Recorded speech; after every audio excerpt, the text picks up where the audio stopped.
آج لے ان کی پناہ آج مدد مانگ ان سے، آج لے ان کی پناہ آج مدد مانگ ان سے، پھر نہ مانیں گے قیامت میں اگر مان گیا۔ آج وقت ہے تو آج ان کی پناہ میں رہو، مر گئے اس کے بعد پناہ میں جانے کا کوئی فائدہ نہیں ہے۔ اعلی حضرت عظیم البرکت شاہ امام احمد رضا خان فاضل بریلوی نے اپنی کتاب میں لکھا ہے کہ لوگوں، آپ پناہ چاہتے ہو، آپ بچنا چاہتے ہو، دنیا میں بھی بچنا چاہتے ہو، آخرت میں بھی بچنا چاہتے ہو، تو کوئی اور سہارا مت پکڑو۔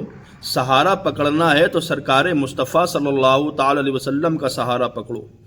اگر چھپنا ہے کسی کے پیچھے تو مصطفیٰ جان رحمت صلی اللہ تعالی علیہ وسلم کے پیچھے چھپیے گا۔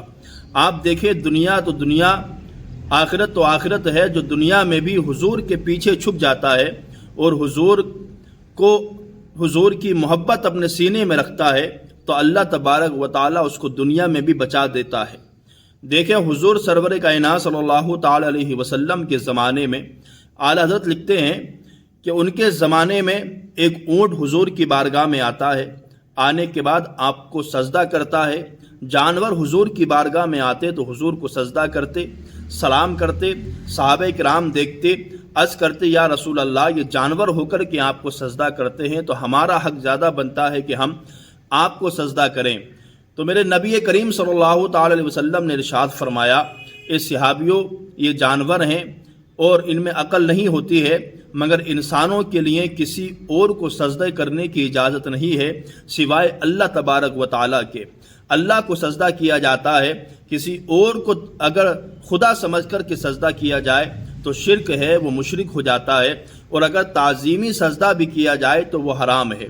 اعلی حضرت علی رحمہ نے لکھا ہے کہ اگر درگاہوں پر جاؤ تو وہاں تعظیمی سجدہ کرنے سے بھی بچو۔ آپ نے کہا کہ اعلی حضرت فرماتے ہیں کہ درگاہ پر جب بھی جاؤ تو 4 ہاتھ دور کھڑے ہو کر کے وہاں دعا کریں اور صاحب مزار کے لیے دعا کریں، ان کے وسیلے سے اپنے لیے دعا کریں۔ تو یہ اعلی حضرت نے فرمایا ہے۔ جو طرح طرح کے لوگ اعلی حضرت کے اوپر اعتراض کرتے ہیں وہ نرے جاہل ہی ہیں۔ اب آپ دیکھیں کہ فرماتے ہیں حضور احمد رضا خان فاضل بریلوی کہ حضور کے زمانے میں وہ اونٹ آیا، قدموں پہ گرا اور حضور کے کان میں وہ اونٹ کچھ کہنے لگا۔ میرے حضور نے جیسے ہی اس کی بات کو سنا، اس کی پیٹھ تھپ تھپائی، ہاتھ رکھا اور آقا اس کو دلاسا دینے لگے۔ صحابہ کرام عرض کرتے ہیں، سوچتے ہیں کہ ہمیں سمجھ میں نہیں آیا معاملہ کیا ہے، اونٹ کیا کہہ رہا ہے۔ تھوڑی ہی دیر ہوئی تو کیا دیکھا، سامنے سے 2-4 لوگ آ رہے ہیں، ان کے ہاتھ میں رسی ہے، کسی کے ہاتھ میں چھری ہے۔ وہ چاروں کے چاروں جب آتے ہیں تو وہ اونٹ حضور کے پیچھے چھپنے لگتا ہے۔ جب وہ پیچھے چھپنے لگا تو میرے آقا سرور کائنات صلی اللہ تعالی علیہ وسلم ارشاد فرماتے ہیں، کس لیے آئے ہو؟ عرض کرتے، حضور آج ہم اس اونٹ کو ذبح کرنے کے لیے آئے ہیں۔ میرے حضور نبی کریم صلی اللہ تعالی علیہ وسلم کو آپ دیکھیں کہ جانوروں سے بھی کس قدر آپ محبت فرماتے ہیں، سبحان اللہ۔ میرے آقا ارشاد فرماتے ہیں، یہ اونٹ تو تمہاری شکایت کر رہا ہے۔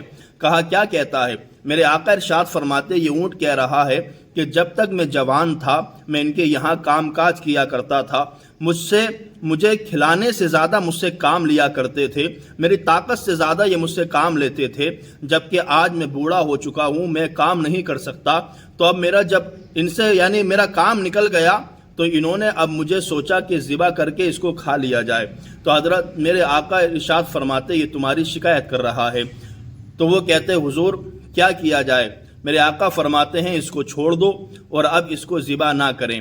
اللہ اکبر۔ تو میرے آقا سے عرض کرتے ہیں، اگر حضور آپ کہتے ہیں تو ہم چھوڑ دیتے ہیں، اس کو ذبح نہیں کریں گے۔ تو میرے آقا فرماتے، یہ بتاؤ اس کی قیمت کیا ہے؟ کہا حضور قیمت تو اس کی کیا بتائیں، آپ کہتے ہیں تو ہم چھوڑ دیتے ہیں۔ کہا نہیں، اس کی قیمت بتائیے گا۔ عرض کرتے ہیں، وہ لوگ کہتے ہیں، حضور اس کی قیمت 100 دینار لگی تھی۔ میرے آقا نے حضرت بلال کی طرف اشارہ کیا، ارشاد فرمایا 100 دینار ان کو دے دو۔ دے دیے۔ میرے آقا نے کہا اب تم یہاں سے جاؤ، اور اونٹ کی پیٹھ پر بھی میرے آقا نے ہاتھ رکھا، ارشاد فرمایا اب تم بھی یہاں سے چلے جاؤ، یعنی تمہیں بھی میں نے آزاد کر دیا ہے۔ اب وہ اونٹ تھوڑی دور چلتا ہے تو صحابہ کرام فرماتے ہیں وہ اونٹ پھر واپس آتا ہے، حضور کے کان میں کچھ کہتا ہے تو حضور مسکراتے ہیں، پھر کہتا ہے آخر میں کچھ تو حضور رونے لگتے ہیں، اللہ اکبر، اونٹ چلا جاتا ہے۔ عرض کرتے ہیں صحابہ کرام رضوان اللہ تعالی علیہم اجمعین کہ یا رسول اللہ فداک امی و ابی، سرکار ہمارے ماں باپ آپ کے قدموں پر قربان ہو آقا، یہ اونٹ آپ کے کان میں کیا کہہ رہا تھا کہ آپ رونے لگے، آپ کی آنکھوں میں آنسو آ گئے؟ تو میرے آقا ارشاد فرماتے ہیں یہ اونٹ کہہ رہا تھا کہ حضور جیسے آپ نے آج مجھے چھری سے بچایا ہے، جیسے آج آپ نے میری گردن کو چھری سے بچا لیا ہے، میں اللہ سے دعا کرتا ہوں کہ رب تبارک و تعالی آپ کی امت کو جہنم سے بچا لے۔ سبحان اللہ۔ یہ سن کر کے آقا فرماتے ہیں میری آنکھوں میں آنسو آ گئے، مجھے میری گناہگار امت کی یاد آ گئی۔ سبحان اللہ۔ تو حضور احمد رضا خان فاضل بریلوی فرماتے ہیں کہ دنیا تو آخرت ہے، دنیا میں بھی انسان اگر مصطفیٰ کی پناہ لیتا ہے، آج لے ان کی پناہ، آج مدد مانگ ان سے، پھر نہ مانیں گے قیامت میں اگر مان گیا۔ یعنی جو دنیا میں بھی ان سے پناہ لیتا ہے وہ دنیا میں بھی بچتا ہے اور مرنے کے بعد میدان محشر میں بھی اس کو بچا لیا جائے گا۔ میں ایک پیغام دیتا ہوں دنیا کے تمام لوگوں کو، اور ان لوگوں کو جو اپنے پیسوں کے پیچھے چھپا کرتے ہیں، جو اپنے عہدوں کے پیچھے چھپا کرتے ہیں، جو اپنے طاقتور ہونے کے پیچھے چھپا کرتے ہیں، جو لوگ اپنی بات کے اوپر چھپا کرتے ہیں، لوگوں کی سفارشوں کی بنا پر چھپا کرتے ہیں، اے لوگوں یہ چیزیں دنیاوی جن کے پیچھے تم چھپتے ہو یہ تمہارا ساتھ نہیں دے سکتی ہیں۔ اگر چھپنا ہی ہے، کسی عہدے کے پیچھے اگر چھپنا چاہتے ہو تو وہ دنیا دار کا عہدہ نہیں ہونا چاہیے، وہ ہمارے گلوں کے اندر سرکار مصطفیٰ صلی اللہ تعالی علیہ وسلم کی غلامی کا پٹا ہونا چاہیے، حضور سے محبت ہونی چاہیے، حضور کے پیچھے ہمیں چھپنا ہے، آج ان کی پناہ ہمیں لینی ہے۔ خدا کی قسم ان کی پناہ میں اگر ہم آ گئے تو فرماتے ہیں امام احمد رضا خان فاضل بریلوی وہ دنیا میں بھی بچا رہے گا اور مرنے کے بعد میدان محشر میں بھی اللہ تبارک و تعالی اس کو بچا لے گا۔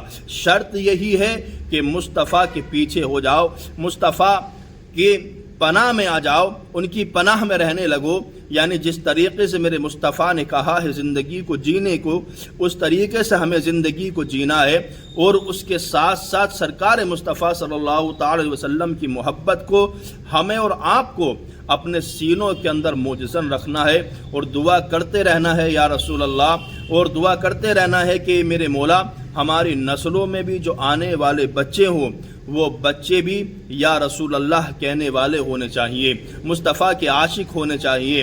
یہی ایک سرمایہ ہے ہمارے پاس جو ہم دنیا میں بھی بچ سکتے ہیں، یہی ایک محبت رسول کا سرمایہ ہے، یہی محبت رسول کی دولت ہے ہمارے پاس جس سے ہم دنیا میں بھی بچ سکتے ہیں، مرنے کے بعد اللہ تبارک و تعالی ہمیں جہنم کی آگ سے بھی بچا لے گا۔ ادھر مصطفیٰ راضی، ادھر خدا راضی ہو جاتا ہے۔